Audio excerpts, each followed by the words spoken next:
asalaamaaleykum mbokk yi ñu ngi leen di nuyu di leen ziara di kontaanaat ñëwaat seen émission 3D déglu dëgg-dëgg ñu ñëwoon tey pour laaj leen diminution carburant bi li mel ni gasoil ak essence nañ lañ ko jàngatee nan lañ koy dundee est-ce que ñoom appliqué nañ loi yoo nga xam ne le gouvernement mettre na ko en vigueur. sëñ ziar nañu la ba am nga jàmm bu baax na ngeen def ak coono Mamadou Bassirou Cissé la monument bu Grand Yoff bon essence bi bon man de gis naa ne xaw na wàññeeku parce que par rapport man dama daan def ay 3500 mais maximum léegi damay def ay 3000 tuuti affaire bi fees quoi waaw bon pour man daal gis naa ne daal wàññeeku na daal pour le moment nii quoi parce que man damay su ma plein 3500 la doon jël mais déjà léegi damay def 3000 mais gis naa ne daal day fees quoi xaw ma nag man la wala moo la ko dem waaw. ok merci beaucoup muy Mamadou léegi Mamadou dañu lay laaj donc gouvernement bi loolu mu mettre en place léegi kon station yu bëri commencé nañ ko appliquer wala sentir nga ñoo xam ne appliqué wuñu ko wala. waaw pour l'instant nii nag bon man station yi nga xam ne foofu laay faral di dem moom gis naa ne daal ñoom appliqué nañ li gouvernement bi def quoi waa gis naa loolu quoi parce que tey bon man bu ma demee ci station yi gratuitement na wàññi nañ mais li ma daan jël laa xam quoi bon su ma daan jël 3500 bi maximum bon léegi su ma defee 3000 et quelque day fees quoi day fees anam bi day fees moo tax ma xam ne wàññeeku bi mu ngi daw quoi. waaw merci beaucoup kon sentir nga ne mu ngi sakkanal sa poche daal di sakkanal say courses waaw. wax dëgg yàlla sant nañu wax dëgg yàlla parce que lii suñu amoon lii moom daal sant yàlla daal waaw da gën a avancé rek waaw nañ gën a góorgóorlu daal wax dëgg yàlla lii moom day arrangé ki nga xam ne di ci kaw tali bi la nekk di daw transport xam di yóbbu ci njabootam bon lii da koy arrangé trop wax dëgg yàlla macha allah nañ gën a yokk seen loxo rek waaw ci kaw sa kanam rek. ok léegi looy wax gouvernement bi le premier ministre et son gouvernement ak monsieur le président de la république monsieur Bassirou Diomaye Diakhar Faye da nga leen di encouragé ak wala da ngay am loo leen di ban message nga leen di lancé naal ci li ñu def nii. ok waaw bon ñoom ñaari wax dëgg yàlla maa ngi leen di ñaax di leen gën a wax ne ñu gën a jàppalante ñoom ñaar gën a takkoo mooy doole quoi wax dëgg yàlla bon man nekkuma Sonko nekkuma Diomaye waaye gis naa ne suñu Sénégal lu ko avancé lañ bëgg quoi wax dëgg yàlla bëgguñu suñu Sénégal boo xam ne chaque jour ci ñu ne fii coow ginnaaw suba fële lii dañ bëgg daal li ñu leen ñaanal yàlla daal yàlla gën leen jàppale bañ gën a andi seen liggéey ba kenn bu mën ci ñoom dara wax dëgg yàlla nekkuma Diomaye nag nekkuma Sonko mais li gën a avancé Sénégal laa soxla quoi kon loolu rek lañ leen ñaanal. merci beaucoup ñu ngi lay remercier di la jaajëfal ci question yi jërëjëf Mamadou. ok merci beaucoup waaw yéen tamit maa leen di jaajëfal wax dëgg yàlla macha allah parce que seen liggéey rafet na ndax ne ci kaw tali bi nii xam nga wax dëgg yàlla lii métti na quoi mais ñu leen ñaanal yàlla seen taxawaay gën a yàgg si kàttan. merci beaucoup Amine TV la woon ñu doon laajte benn consommateur d'essence mais moom nee na sentir na ne carrément que ne diminution essence bi moom sentir na ko ci poosam sentir na ne wàññi nañ ko bu baax a baax parce que bu doon def 3000 léegi mu ngi def ay 2000 wala ay 2500. mbokk bi ñu ngi lay ziare di la nuyu. ñu ngi delloo ziar sëñ bi di sant yàlla bu baax di leen nuyu di nuyu mbokk di nuyu waa ANIT TV di nuyu ñëpp daal waaw ñu ngi sant yàlla bu baax. nan ngeen gisee diminution wàññi bi nga xam ne état bi wàññi na ko essence bi ak gasoil bi. macha allah di ñaan rek xamal di gis ni taxawaay bi rafet na trop parce que keroog rek vérifié naa ko dem naa station ma laaj leen ba xam wàññi bi egsi na fii ñu won ma fa mu daan toll ak fi muy toll léegi ci wàllum litre bi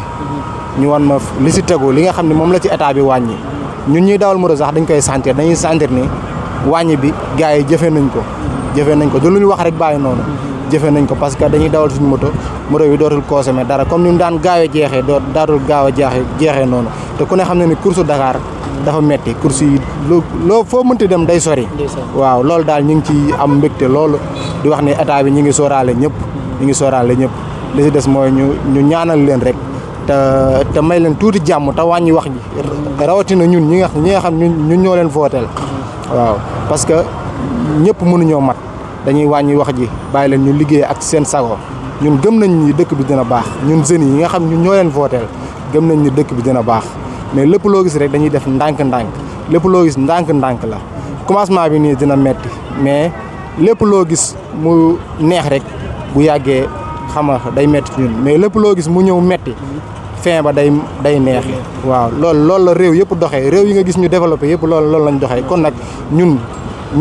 muy sama mbokk patriote yëpp parce que képp kuy dox muy opposition foo mënti ne patriote nga man damaa gëm ni jamono ji patriote nga kon nag nañuy sóoralante te wàññi politique bi tuuti te jublu ci liggéey te bañ a nekk fii di xool lu kee def ak lu kii def nañ àndandoo ñun ñëpp defar dëkk bi nag mi ngi bokk ci ni feu tey bu tàkkee nga stoppé xam nga feu bu verte nga dem sa yoon loolu lépp ñun ñëpp kenn ku si ne dafa war a jël engagement defar dëkk bi tey mi ngi toll ci bu ma naanee tey kaasu café ma gis poubelle ma teg ko ci moo gën ma koy sànni ci mbedd mi wala ma naan ndox di ko sànni ci mbedd mi kon nag ñun ñëpp ñooy àndandoo ginnaaw bu ñu votelee ñi fi nekk nii ba pare ñun ñëpp ñooy àndandoo defar dëkk bi. non macha allah moom boo dëgg fa yàlla maa ngi ciy gagné bu baax a baax parce que boo musaana def plein essence ma def par exemple bu ma defee 6000 léegi daanaka boo defee 4000 rek daanaka da ngay gis sa essence di nga ci mën a daw ba heure bu mu la neexee boo ko sentiree rek nga taxaw rempli parce que da nga naan gis ay gars yu bëri ñuy pousse di panne essence mais fi mu ne nii gisatuma xaaj bi yëpp di panne essence gëj na am ndax loolu moom gis nañ ni état bi mi ngi liggéey na ci def na ci taxawaay bu am solo te man gëm naa ne lii lancement la film bi ñëwagul si kanam yëpp a ngi ñëw incha allah si kanam rawati bët bi beneen bi si des entre parenthèse ma dugal ko ci rek moom mooy suñu équipe mi ngi dem Coupe d'Afrique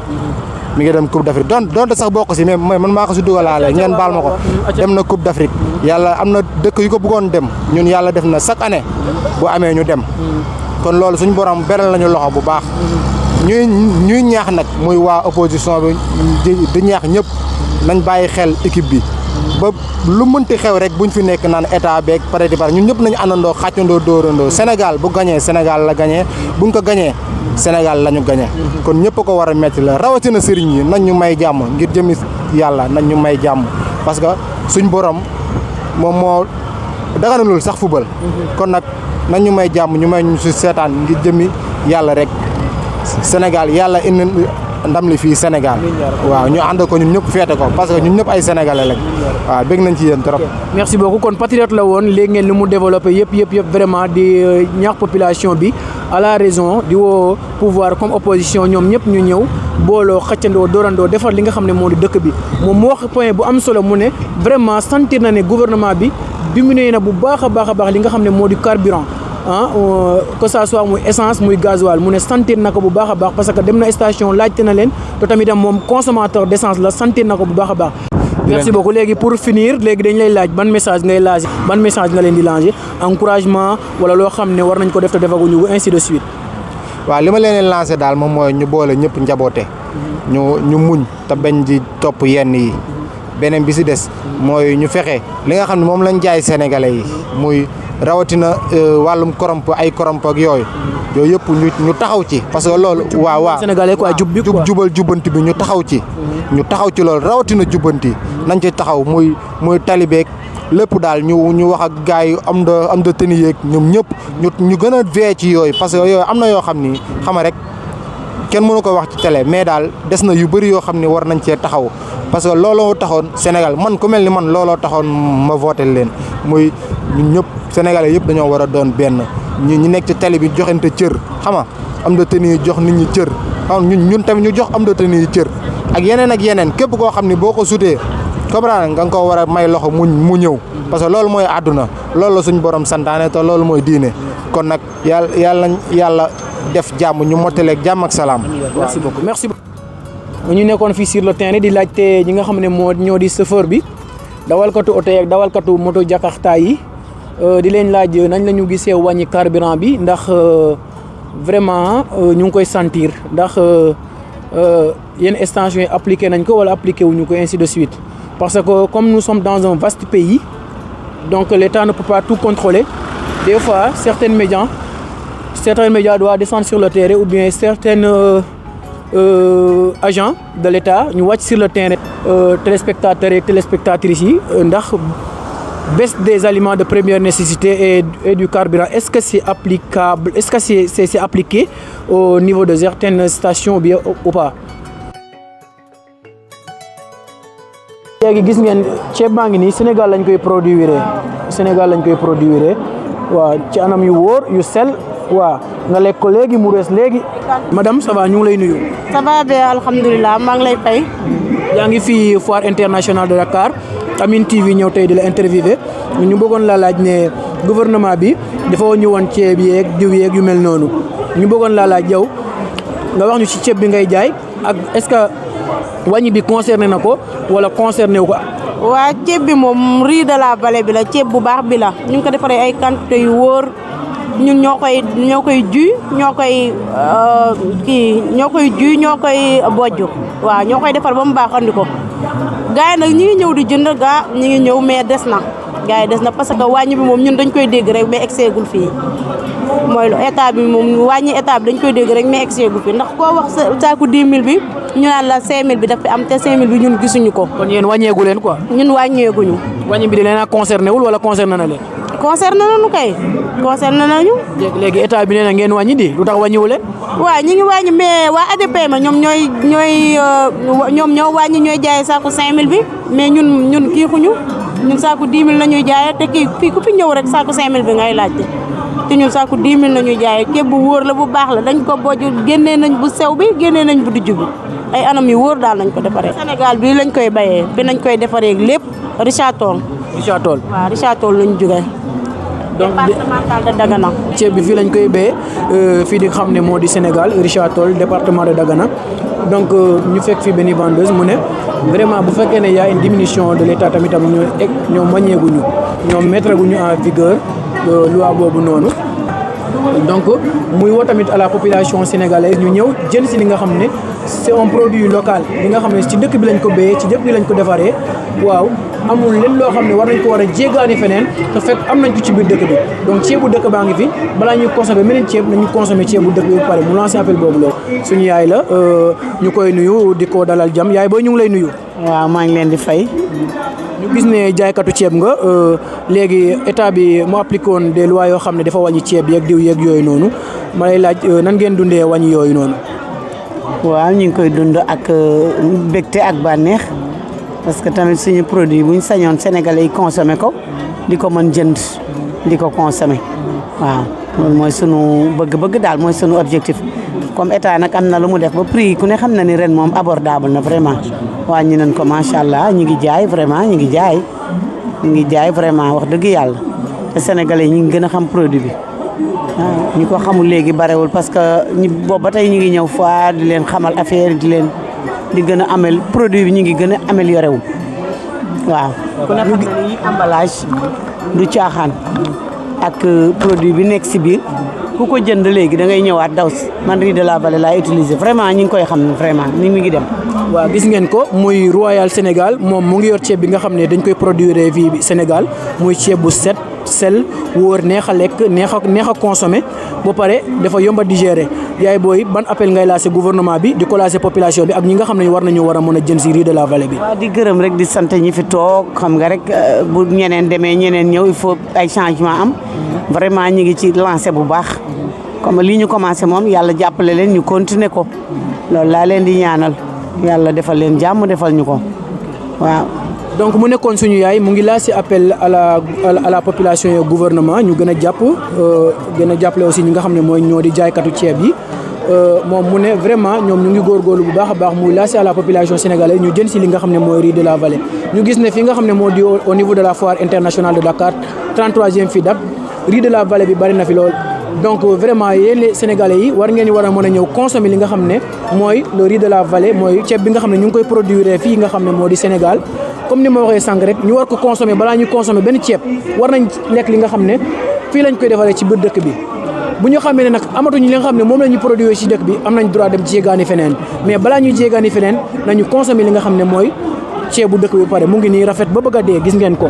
waaw amul ceeb bu ko gën rafet ba bëgg a dee am emballage bu rafet suñu yaay jooy bu baax di ko jaay Donc ñu ngi leen di lancer appel yéen à la population sénégalaise, consommer d'abord ce qu'on produit ici dans nos pays avant de consommer le produit d'ailleurs. Donc ñu ngi lay jaare. ñu ngi lay fay waaw concerne nañu kay. wàññi ngeen bu baax a baax. waaw wàññi nañu bu baax sax. alhamdulilah léegi ban appel ngay lancer au gouvernement ak ñi nga xam ne ñoo war a jënd ce qu'on produit ici dans notre pays. ñu ngi leen di woo rek ñu ñëw jënd ci riz de la vallée bi gouvernement bi moom def nañu lu leen war subventionné nañ ko yombal nañu liggéey bi daal macha allah clients yi tamit ñu ngi leen di woo ñu ñëw jënd ci riz de la vallée parce que riz bi neex na digérer neex na togg macha allah waaw. macha allah léegi yaa ngi ci foire bi est-ce que clients yaa ngi ñëw di jënd. waaw bu baax sax macha allah ñu ngi ñëw bu baax sax. waaw ñu ngi leen di wax ñu consommer Sénégal parce que riz bi moo gën a wér que riz beneen bu ñuy importer moo gën a baax ci yaram ñu ngi leen di woo ñu ñëw jënd ci ko daal te di ko consommer waaw. boo ma laajee ma sawar cee wax. waaw léegi. ndaxte dama di producteur. productrice di consommatrice. donc ceebu mbay bi boo ko lekkee dafa am wér-gu-yaram ci nit. ndax amul amidon amul dara dafa gaaw a rees gis nga ñun ñi nga xamante ne dañu tàmm di lekk ci riz de la vallée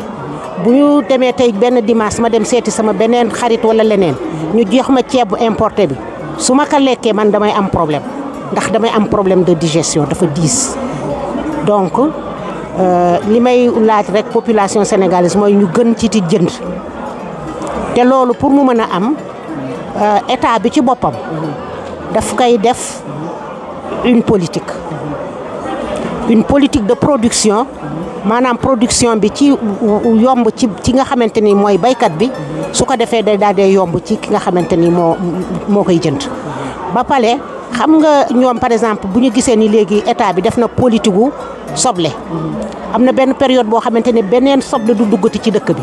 lu dul soble mbay ba soble mbay jeex. production locale. banaana am na loolu ren ji benn production exportation importation du ñëw fii ci biir Sénégal tant que production banaana nationale jeexul léegi politique yooyu nga xamante ni dañ ko def te mu am solo lool ci baykat bi ñu mën koo def tam ci ceeb bi nga xamante ni bu ñu yokkee jàppale baykat yi ñu produire lu mat consommation population bi bu ko defee ñu mën a dem comme politique bu ñu def ci banaana bi wala bu ñu def ci soble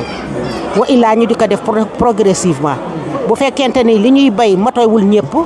ñu di ko def progressivement di wàññi li ñuy importer li dugg ci ceeb ñu di ko wàññi ba illaa ñu nga xamante ni production bi dina matandoo ñëpp ñu am période bu mbay bi ñu arrêté li nga xamante ni moom la ñuy dugal ci dëkk bi. sama rakk moo ko moom stand bi dafay bay dafa am usine de production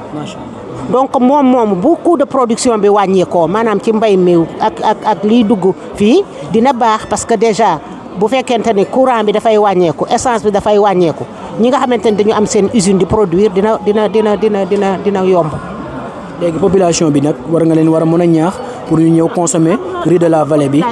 politique la rek politique